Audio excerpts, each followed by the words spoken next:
सुन रहे हैं एजी एंटरटेनमेंट की धमाकेदार प्रस्तुति।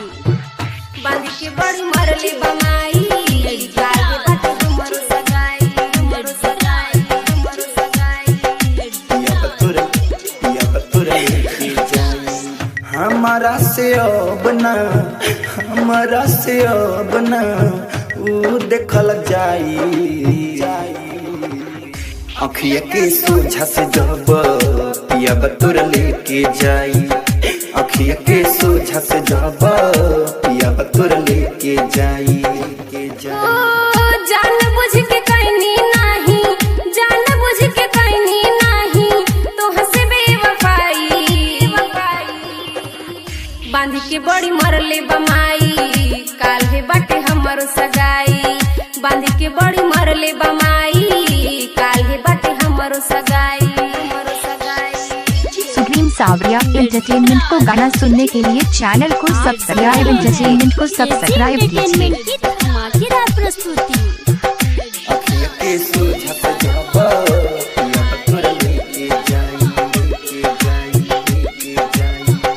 काल्हे बाटे हमरो सगाई छोड़ी के हमके जदी ससुरा में जईबू जान तानी जान कबो लौट के न आईबू लौट के न आईबू लौट के न आईबू होता वे शादी मोर बाटे मजबूरी जिए के पड़ी अब हमनी के दूरी तोरा बिन अकेला कैसे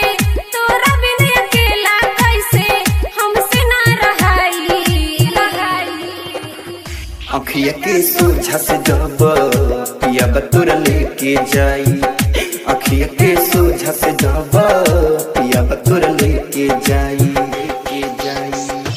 प्रेजेंटेड बाय सुप्रीम सावरिया आप सुन एंटरटेनमेंट। रहे हैं एजी एंटरटेनमेंट की धमाकेदार प्रस्तुति। बांध के बड़ी मरले बमाई काल्हे बाटे हमरो सगाई हमरो सगाई हमरो सगाई पिया बतुर लेके जाई से तोहे समझाई घरवा से बाबू भाई कोइले बकड़ाई हाँ बिना पानी मछली जैसन तड़प में रानी दिन रात पियब लोहरावे के पानी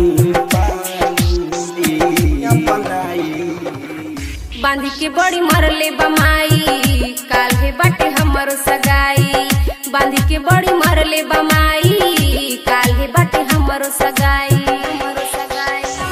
डिजिटल रिकॉर्डिंग स्टूडियो लखौरा।